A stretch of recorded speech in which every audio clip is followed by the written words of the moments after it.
Welcome to Nerd Heaven. I'm Adam David Collins, the author of Jewel of the Stars, and I am a nerd.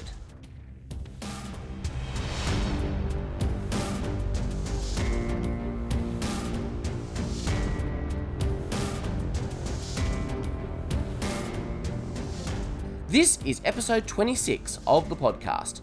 Today, we're beginning a look at the movies of the DC Extended Universe with Man of Steel.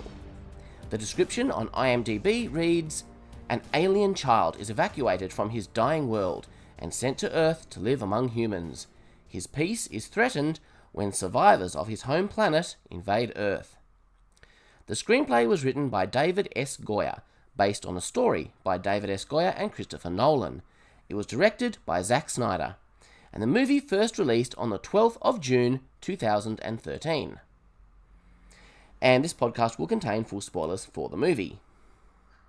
I should start with a quick overview of my history with Superman. I've been a lifelong fan of Superman. Seriously, I can't remember a time in my life before I was a fan. My earliest memories are of begging my parents to let me watch Superman the movie on TV. I had all the colouring books, a cape that I got on holiday in Queensland. I consumed everything Superman that I could get my hands on. I'm sure that included a couple of comics, but from memory they were mostly the kind of comics you were meant to colour in. Comic books just weren't a huge thing around here when I was growing up, so it wasn't until much later that I could catch up on some of the proper comics, thanks to archives on the internet, and later Comixology. I caught the occasional animated show when I managed to find one. I watched Lois and Clark in the 90s, but for me, Christopher Reeve always epitomised the character. In my late teens, I grew out of Superman, as teens often do, only to rediscover the character as an adult in my mid-20s. Coming to Superman as an adult, I saw different things in him. It wasn't just about the colourful costume and the fact that he could fly. I saw a science fiction story about an alien trying to fit in on Earth and use what gifts he'd been given for the benefit of others. Superman Returns came along, and I enjoyed it. My wife and I laughed at all the in-jokes, calling back to the Reeve movies, while the rest of the theatre was silent. I appreciated the way this movie tied into the old Christopher Reeve stuff, but I was disappointed that it also continued some of the cheesier elements as well. Ultimately, I felt Superman Returns was a fitting end to the Superman movie saga I had enjoyed all my life. I was ready for something different. Christopher Reeve would forever be the Superman of my childhood, but I was ready for my adult Superman. Enter Man of Steel. Now, I'd loved the movie Batman Begins. I heard, somewhere, that while working on this trilogy, Christopher Nolan and one of his creative partners, presumably David S. Goyer, started to brainstorm an idea they'd had about how they could approach Superman in the modern age. When I heard this, I was excited. Yes, I'd loved Nolan's new take on Batman and couldn't wait to see what he'd do with Superman, my favourite superhero. I'll drop a spoiler on you and just say it now. I wasn't disappointed. This movie presented a brand new interpretation of the classic character. It was everything I was looking for in a Superman movie for grown-ups. It was the right movie for the right time. So let's talk about it.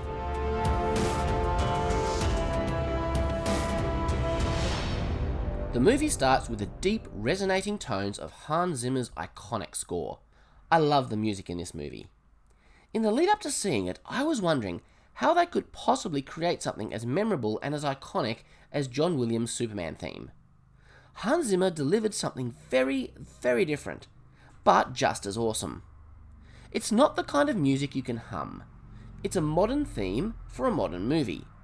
It fits so well, and I love it. So Krypton is incredible. I get a sci-fi Lord of the Rings vibe from it. It's a vibe that I can't get enough of. The alien animals, the unique technology with tactile displays, like those pin pictures that you push your hand onto, the cityscape. The costumes of the Council remind me of the Time Lords on Doctor Who. They should look silly, but they work. It fits the ostentatiousness of the Council, who have lost touch with the common people of Krypton. The world building of Krypton in this movie is absolutely top-notch. I could watch a whole movie set on this planet. Again, very different take from the 1978 movie, but very good. I also like the armour worn by Zod and Jor-El. I like how they kept the idea from Donner's film that each Kryptonian family have a crest. Superman's S symbol is his family's crest. I remember when they were marketing this movie, there was a website you could go to and it would generate a personalised family crest for you. Russell Crowe was great as Jor-El. I like how in some ways he and Zod are on the same side. They both have similar goals, and under different circumstances could have been like brothers. Jor-El's aim is to reason with the Council. Zod's approach is to eliminate them and take over. Already, we're seeing a lot more nuance and depth. In the Christopher Reeve movies, Zod tried to take over Krypton because he was an evil bad guy. Here, Zod takes over because he believes it is the best way to save his people. But I'll talk more about my love for this interpretation of Zod a bit later on. I love Jor-El's line, "I will honour the man you once were, Zod, but not the monster you have become." At first, we're not sure what this is all about. What's this codex? How can Jor-El use it to save their race? I love that the Kryptonians are an interstellar race. They once explored the galaxy, but like the first ones of Babylon 5, they have retreated to their homeworld. There, they have become old, and as Zod says, degenerate. Krypton feels like a fully realised, lived-in world. Jor-El's flying dragon thing is really cool. Another thing this chapter explores is the way laws and rules no longer seem to matter when you genuinely believe the world is about to end. Zod takes this to extreme, but even Jor-El is willing to break a few rules by entering the Codex chamber. We see that the Codex is an ancient portion of a skull with glowing yellow symbols. This evokes so much mystery. I wonder who this skull belonged to. No doubt somebody very important in Kryptonian history. I'd love to know more. Jor-El's escape is so cool as he flies on that dragon while spaceships fire lasers at each other around him. I like how Earth is just one of the planets in their database, probably catalogued centuries ago by their ancestors during their explorations. Lara knows she needs to let her son go. She knows she needs to send him to the planet she's found. But it's hard. As a parent, I get that. You know intellectually what must be done, but to say goodbye to your son, to send him away knowing you'll never see him again, how do you do that? You do it with the knowledge that if you don't, he'll surely die. Did I mention I love the 3D display technology they have? Not only can it display, but it can create objects, kind of like a replicator using nanites or something. So we get our first glimpse of the key. Kryptonian faster-than-light technology is called a phantom drive. We're not given details of how it works, but there's a clear link between the ship's FTL capabilities and the Phantom Zone. Kryptonian society is all about controlling bloodlines. Zod doesn't want to change that. He just wants to be the one to choose which bloodlines thrive and rule. Jor-El wants freedom for all Kryptonian bloodlines. And this is where we get more interesting world building. Natural childbirth hasn't been a thing on Krypton for centuries. Kal-El is the first natural-born child in a long time. To Zod, this is heresy. They breed their people through careful genetic engineering. Again, we'll learn more about this later, but I'm impressed how much world building and culture this movie crammed into just half an hour. You really get a sense of both sides in this fight between Jor-El and Zod. The Codex is so precious. It's the key to saving Krypton, something both men want to do. The problem is, only one of them can have it. Zod is so distraught when he realizes it's out of his reach. He can no longer save his people. In a rage, he kills Jor-El. In the end, Kal-El's ship is saved from Zod's fighters when the Council's forces get the upper hand. Zod refers to his prison as a black hole. It seems the same technology that allow their ships to jump to the other star systems can also be used to send the prisoners into that black hole. Perhaps an artificial one? The Phantom Zone. But it's all too late. Realizing there is nowhere to run, Lara just stands there and watches as the world explodes around her. Her final words, "Make a better world than ours, Kal-El." After an intermediate period of time, we see Kal-El's ship jump into Earth's solar system and descend towards Earth. End of Act 1. I remember when I first heard they were making a TV show called Krypton, written by David S. Goyer, and serving as a prequel to Man of Steel. I was so excited. I was going to get to see more of this world. When the show was finally ready to premiere, I was disappointed to learn that I would have no way of watching it. It wouldn't be airing in Australia at the same time as it was in America. But that disappointment was kind of overshadowed by the sad realization that Goyer was no longer involved in the project and it was no longer a part of the DCEU. At that point, I kind of just lost interest. Pretty sad. The next section of this movie employs a lot of flashbacks. You know, I've even heard people criticizing this. Non-chronological storytelling is a commonly used technique, especially at the time when this movie was made. It's an efficient way to get the necessary information to us without becoming bogged down. They could have gone the route of the Donner film, showing us Clark growing up in Smallville and then move to Metropolis.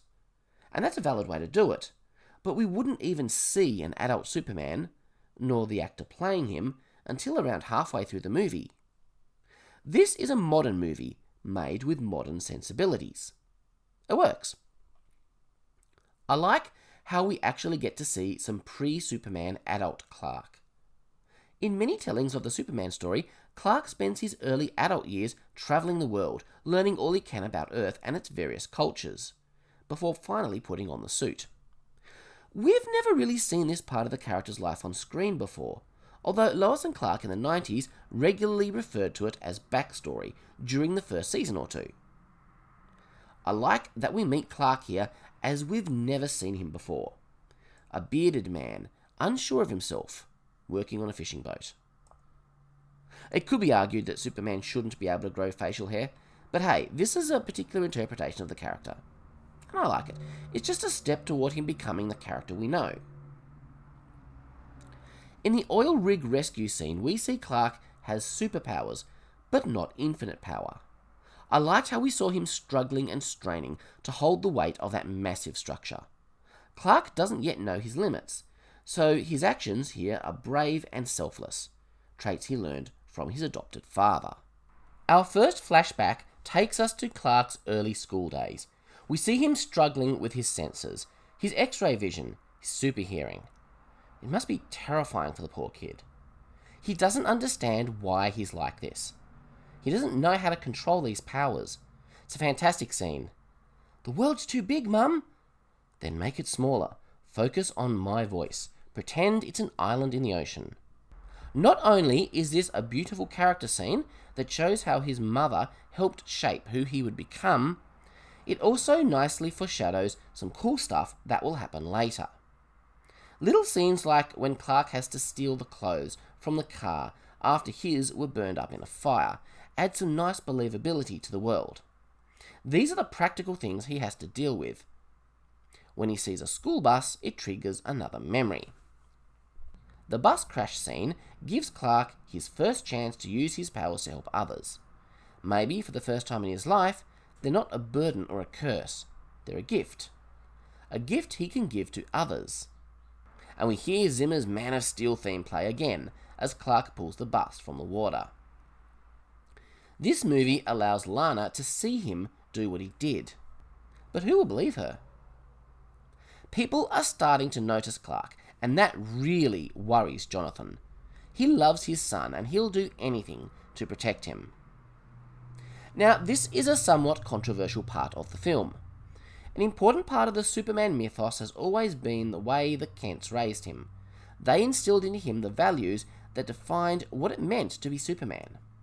Some people felt this movie betrayed that through Jonathan's words here. I believe the instilling of values from the Kents is still in this movie, but because this is a slightly darker, slightly more emotionally realistic take on the character, it's all a bit more nuanced and ambiguous. The truth is, Jonathan doesn't know how to raise a superhuman. There's no manual. He's got nobody else's example to follow. Clark asks, "Was I supposed to let them die?" Jonathan hesitates and says, "Maybe." Note, he doesn't say yes. He's not promoting cold hard pragmatism. He's giving a raw, honest answer. I don't know. He does want Clark to fulfill his potential to be a good man, to use what he has for good. But he also wants his son to be safe, and he's not convinced that the world is ready for him. See, that's one of the big themes of this movie. What if Superman was real? What if he appeared today in our world, the real world? How would people really react to seeing a being of that kind of power? That's a question I really enjoyed seeing explored. It's a psychological realism we hadn't seen much in superhero stories before. There was such an unreality to the way people reacted to Superman and characters like him. This is the type of exploration I really wanted to see. And this movie allows the Kents to be good people, but flawed people. People who are doing their best at an incredibly difficult job. It allows them to be uncertain, and even wrong sometimes. I applaud that. I mean, heck, as a parent, I've been wrong before. Ultimately, Jonathan doesn't want Clark to end up being dissected in a lab. He's overprotective because he doesn't comprehend how powerful Clark will become, but mostly because Clark is his son, and he loves him. As a parent, I get that. This is the moment Clark is told the truth about who he is. He sees the spaceship that brought him to Earth. What would it feel like to learn that you're an alien? And then there's this beautiful moment that always chokes me up. Clark says, "Can't I just keep on pretending that I'm your son?" And Jonathan says, "You are my son." I love that. Clark stands up to a bully who is treating a woman very inappropriately. But when the bully tries to pick a fight by humiliating him, Clark has to make himself walk away. You can see the conflict in his eyes. He could flatten this bloke, but he can't do that. He has to be in control all the time, because if he lets himself go, somebody could get hurt. Clark can't let that happen. He must want to hit the guy so bad, but he doesn't. This is the first time I really see Superman in Henry Cavill's performance. It's great. Of course, the movie does allow us the satisfaction of justice as the bullies see his truck mangled. At this point, it's clear Clark is in Canada. He overhears some military types talking about something of interest. And he's not the only one here. We get our first glimpse of Lois Lane. Amy Adams seemed like an unconventional choice when she was announced, but I was open to it, and I really like her portrayal of the character. I'd previously seen her in the movie Enchanted, a very different kind of role. It was great to see what she could do with a more serious dramatic role like this. The mystery of the 20,000-year-old object in the ice captured my imagination straight away. It gives us a very logical reason for Lois and Clark to meet and become part of each other's stories. And we learn it's an ancient Kryptonian spaceship, been here since the days of exploration. Clark knows he's found potential answers when he sees a slot that would fit his key, the key Jor-El left for him. The security robot stops attacking him as soon as he inserts it. Jor-El's software has now been uploaded into the ship's computer and has taken over. I imagine Jor-El suspected there was a crashed ship on Earth and that Clark would eventually find it. Maybe it wasn't crashed. Maybe these people were hibernating, waiting for colonists to come join them. Colonists that never arrived because Krypton changed their policy of expansion throughout the galaxy. The security program doesn't recognize Lois, so she is still attacked by the robot. Clark has to reveal his abilities to her in order to save her life. And then he flies the spaceship off to the North Pole. And here we come to understand that this movie's version of the Fortress of Solitude is that Kryptonian spaceship. Again, unconventional, but I love it. Everything in this movie has a real sci-fi flavour to it. Exactly the flavour I was craving. We now meet Perry White. Lawrence Fishburne isn't an actor I would have thought of casting for this role, but it turns out he's perfect for it. Christopher Nolan has a way of casting superhero movies. He always gets an unknown for the lead, as is right, but then he surrounds that lead with top-end Hollywood stars. I mean, how great was it to see Michael Caine as Alfred, and then Morgan Freeman in Batman Begins? Man of Steel was cast in a similar way. I think some small part of Perry does believe Lois, but aliens? It's a tough one to sell. And Lois isn't afraid to tell it like it is. She's not scared of looking silly because she's Lois Lane. Perry says he's not going to publish a story about aliens walking among us. Never gonna happen. And yet, we know what's coming. So Lois gives the story to a tabloid website. She wants Clark to know that she knows the truth about him. Jor-El uploaded a holographic copy of his consciousness into the key. That program is now running on the ship's computer. So we get the classic Superman scene where Jor-El explains to Clark who he really is. This is very nicely done with the graphics as Jor-El speaks. We learn more about the history of Krypton's space program. It lasted for 100,000 years. They terraformed alien worlds. Every child is designed to fill a predetermined role. This is how Kryptonian society works. Jor-El and Lara thought something had been lost, the element of choice. Jor-El's speech is nice. He hopes that his son will embody the best of both planets. His human upbringing will help him grow beyond the weaknesses and failures of Krypton. I love that the symbol for the House of El, the Superman symbol, means hope. That's beautiful. And so he gets the suit and puts it on. He walks out into the snow. Now he's Superman. And at his father's recommendation, he begins to test his limits. The sequence where he learns to fly is brilliant. The visuals are awesome, and Zimmer's music is incredibly powerful. I love that he fails a couple of times before he succeeds. It's like a toddler learning to walk. They have that ability, but they have to learn how to form the right neural connections. They have to strengthen the right muscles. When he finally succeeds, it's such a triumphant moment. We see him soar into the sky over grassy plains and oceans, through mountain cliffs, and then into space. And we see that classic Superman shot of him orbiting Earth. Yes, this is Superman. What a moment. The character in this movie is Superman in every way that counts. Then we have a nice little bit where Lois is tracking Clark through the urban legends he's left behind, the lives he has touched. She's a great reporter. Of course she's going to track him down. It would be insulting to her character if she didn't. This is a big departure for Lois in a Superman story. We're not going to drag it out, having Clark have to pretend around her for years. No, she knows he is Superman from the very beginning. And I think the story is better for it. It gets rid of all the angst. We had more than enough of that in Smallville. For all the things I loved about that show, man, it sure had a lot of angst. People love to make fun of the whole wearing glasses thing, and nobody recognizing Clark. But in this version, anyone who really knows him would not be fooled. Anyone who knows Clark and has a meaningful encounter with Superman is going to know who he is. This movie makes it work. Note that Christopher Reeve also made it work, but in a very different way.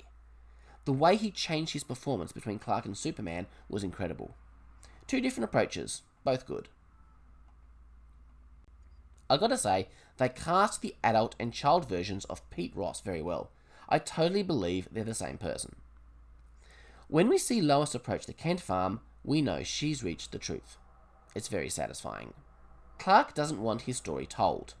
Lois points out that someone else will figure it out. Then he'll just run away again. She also rightly points out that the only way he can truly disappear is to stop helping people, and that's not an option for him. I think this is our final flashback. Clark is a young man, perhaps in his late teens. He and Jonathan are arguing about what he's going to do with his life. I don't think Jonathan really wants him to stay in Smallville and be a farmer, but there's that fear again holding him back. In the heat of the moment, Clark says, "You're not my father, you're just some guy who found me in a field." They never really get to resolve their conversation, but the last thing Clark says before they see the tornado is, "Look, Dad." I love that he calls him Dad, because he's showing that he didn't mean what he said earlier. Clark takes his mother to safety, while Jonathan tries to help others. See, again, he's modelling the Superman values to his son. Jonathan doesn't want Clark to reveal himself. He still doesn't think the world is ready for him. And being a good son, Clark trusts his father's judgment. It's not like he deliberately just left his dad to die. He didn't know what was going to happen. But there's this one very brief moment where it looks like it's all over for Jonathan.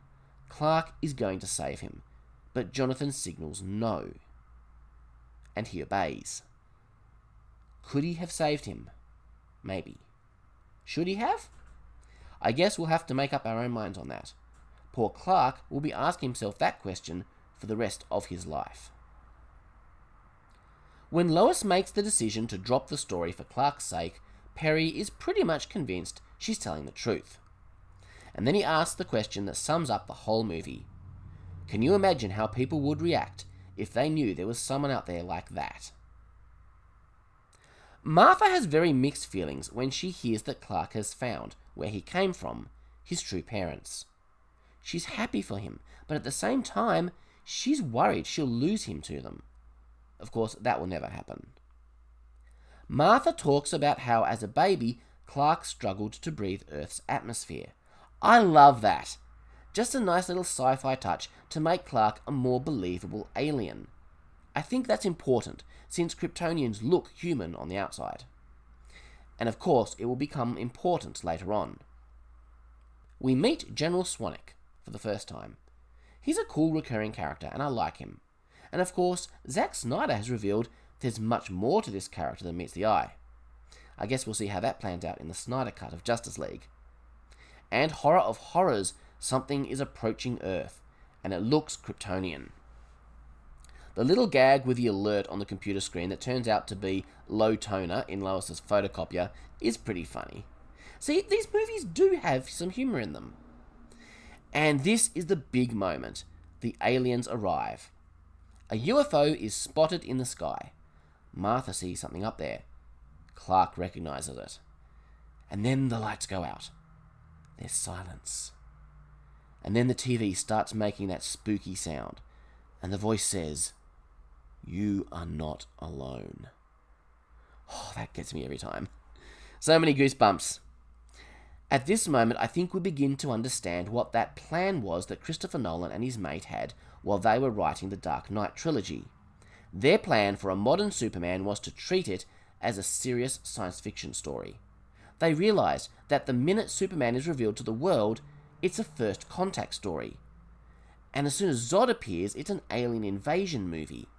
Man of Steel embraces its role as both of these. No wonder I love it so much. Most other interpretations of Superman on screen never really accepted what a world-changing thing it is to have an alien walking among us. I remember an old episode of Lois and Clark where people were being abducted by aliens. No one believed it. But there was an alien flying above Metropolis every week. The episode tried to handwave that away, but it didn't work for me. So Zod has come to Earth, and he wants Kal-El.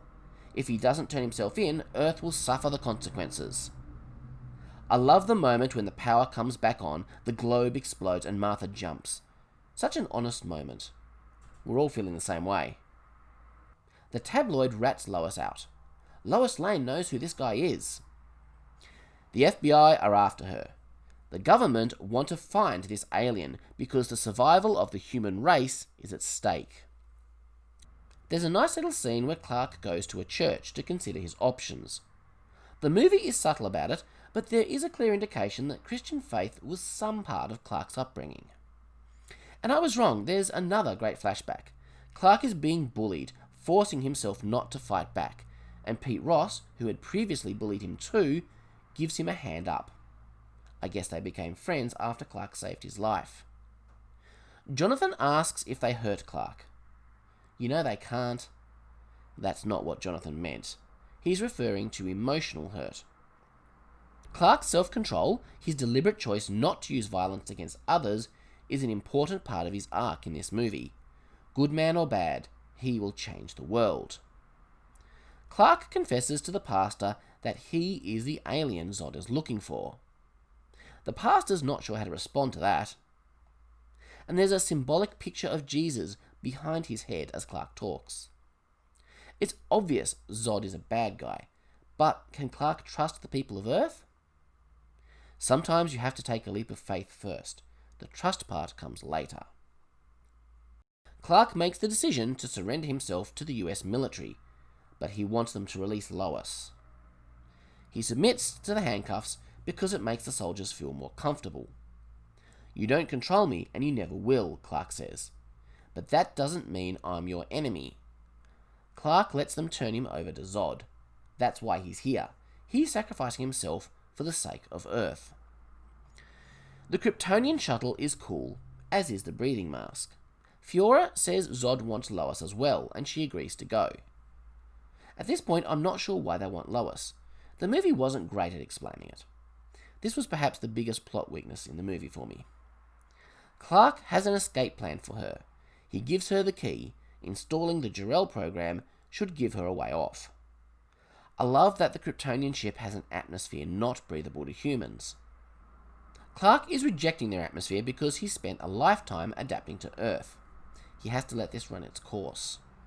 While he's out, he has a vision of Zod. I guess this is a type of telepathic communication, perhaps using technology. Again, it's not really explained. Zod recounts some information we already know, but gives us further details as well. Turns out the destruction of Krypton freed their prison ship from the Phantom Zone. They retrofitted the Phantom projector into a hyperdrive. Remember, the two technologies are very similar. They went to the old colony worlds, but without support from Krypton, these colony worlds withered and died. But Zod did find a world engine for terraforming. Clark triggers a distress beacon when he boarded the alien scout ship. He brought Zod here. And we finally learn about the Codex. The genetic code for every Kryptonian yet to be born is stored in it. The purpose of stealing the Codex was so that Krypton could live again on another planet. Maybe on Earth. But Jor-El never planned for it to happen Zod's way. Zod wants to terraform Earth into a new Krypton. The people of Earth will die. The scene where Clark is drowning in skulls is very symbolic and creepy, but kinda cool. Zod admits he killed Jor-El. There isn't a day goes by it doesn't haunt me, but if I had to, I'd do it again. Remember those words, they'll be important. This version of Zod is a fantastic villain, possibly my favourite villain from any superhero movie. You see, he is truly the hero of his own story. He passionately believes he is doing the right thing. He's fighting for his people. As planned, the Jor-El AI helps Lois escape back to Earth. So why was she here to begin with? I like the black versions of the Superman suit we see both Jor-El and Zod in. With the ship's environment changing to human norm, Clark has his powers back. Technically, the other Kryptonians have powers now too. But they've not adapted to the atmosphere. Now that Clark knows Zod's plan, he can't just surrender to him. He won't save Earth that way. He has to escape and oppose Zod's forces. Jor-El wanted Clark to learn what it meant to be human, so he could be a bridge between two peoples. Jor-El's plan for the Codex was for the two species to live in peace. When they land back on Earth, I think Lois actually explains why they wanted her. They probed her mind. They wanted to know about Kal-El from the perspective of a human who knew him. There we go, mystery solved. I love it when Martha tells Zod and the other Kryptonian thugs to go to hell. They find Clark's spaceship, but the Codex is not there. When Clark learns that Zod threatened his mother, he doesn't hold back. For the first time, here is a foe he can let loose on. He doesn't have to stop himself. He really pounds into him with his fists. Man, that must have felt so good. And now we pay off that flashback scene in the school. With his mask damaged, Zod is not only struggling with Earth's atmosphere, he's getting all the visual and auditory information. He hasn't spent a lifetime learning to control his senses, and so he retreats. Wonderful moment. The big shootout in Smallville is cool. This is the most visually impressive Superman film we've ever seen. I mean, the Donner film was just as impressive for its time in 1978, but this is a modern film exploiting all the advantages of over 30 years of technical advancement, incredible effects and stunt work. Superman has one big weakness. No, it's not kryptonite, it's his morals. He cares about the innocent. Fiora claims this gives her an evolutionary advantage over him. In one sense, it kinda makes sense.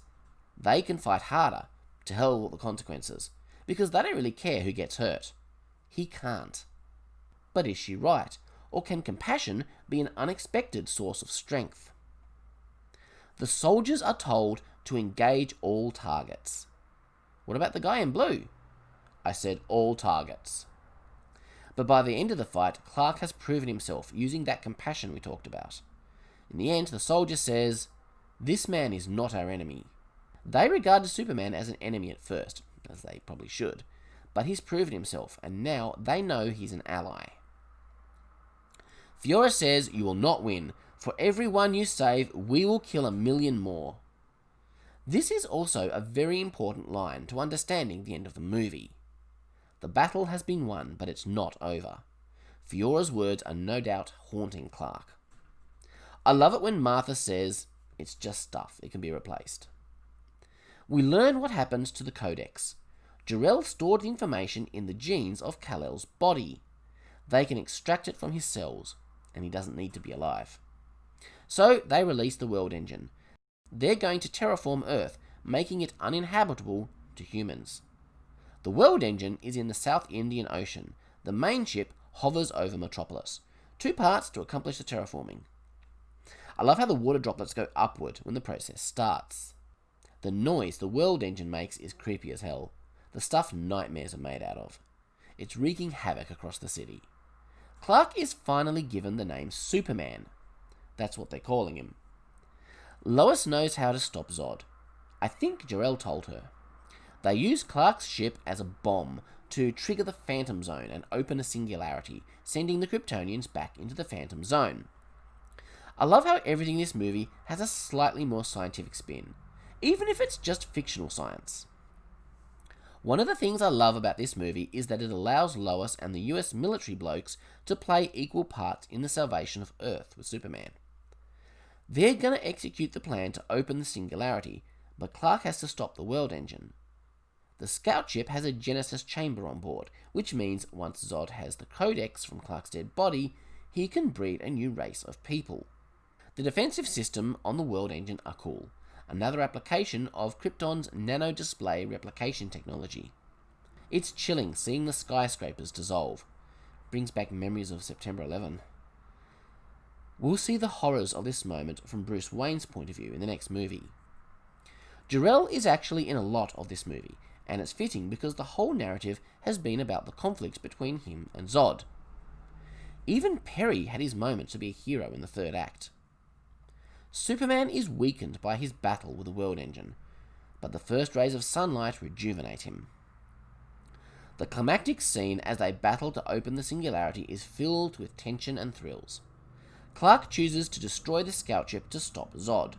By doing so, he destroys Krypton. His people can never be reborn now. He is unable to fulfill his father's plan. Zod has ruined that. Ultimately, his loyalty is to Earth. Krypton had their chance. The plan works. The singularity is created, and the Kryptonians are all sucked into the Phantom Zone. All except Zod, who was in the crashed scout ship. Lois and Clark have a quick moment together. It's the first time they really express anything romantic between them. This movie doesn't really give much time for the relationship to develop, but it does make sense that Lois is the one Clark would fall in love with. She's the first one he was able to open up to. The first one he was able to trust with his secret. The next moment between Superman and Zod is fantastic. Zod exists only to protect Krypton. This is the sole purpose for which he was born. And every action he takes, no matter how violent or cruel, was for the greater good of his people. That's why he sees himself as the hero and Clark as the villain. But now he has no people.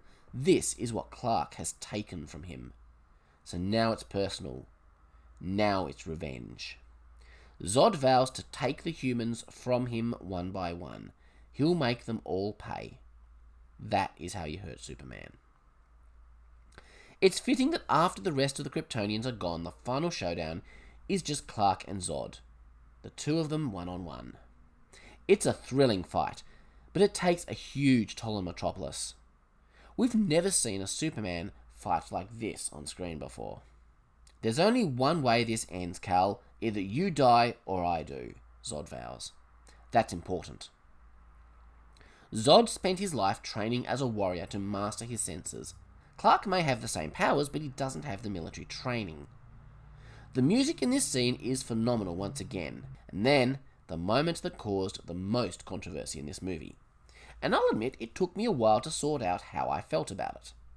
Superman kills Zod by breaking his neck. Zod is using his heat vision to try to kill some civilians. Clark stops him.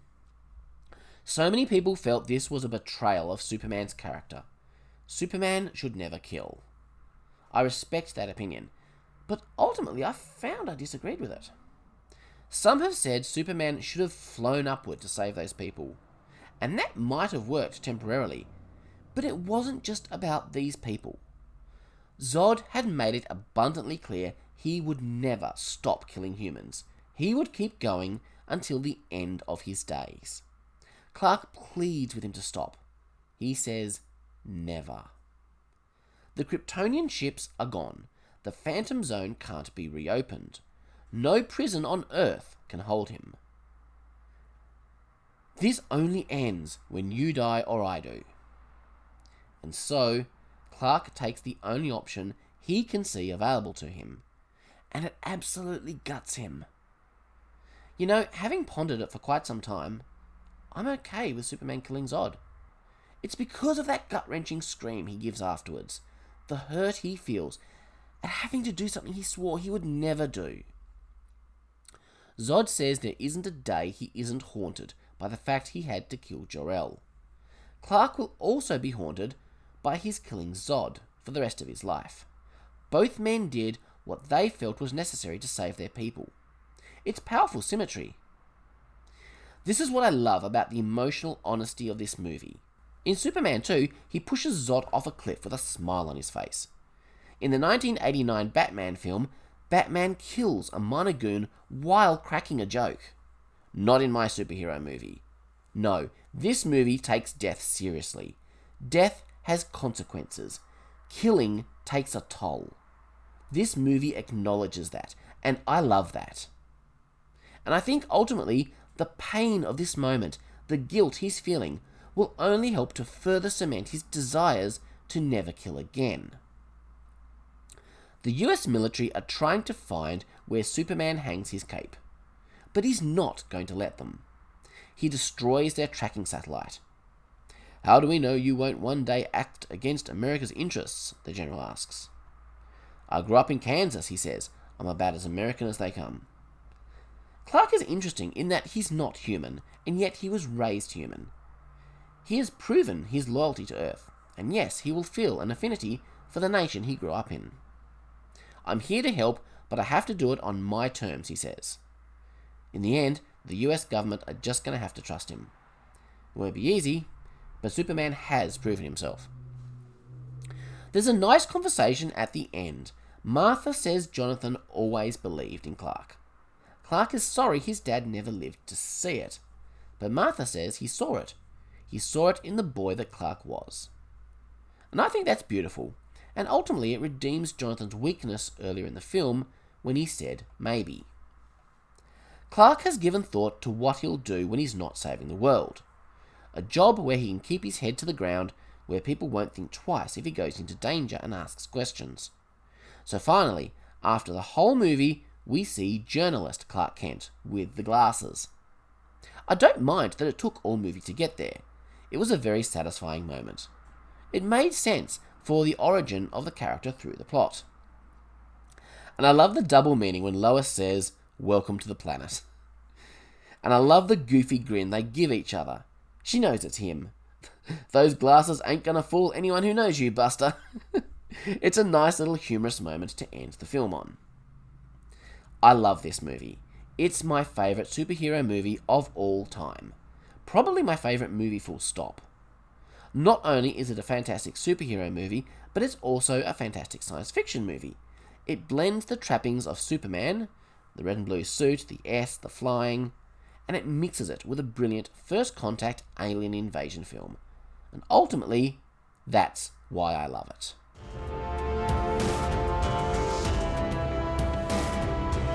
I hope you enjoyed my thoughts on Man of Steel. Rewatching it to do this podcast just made me love the movie even more.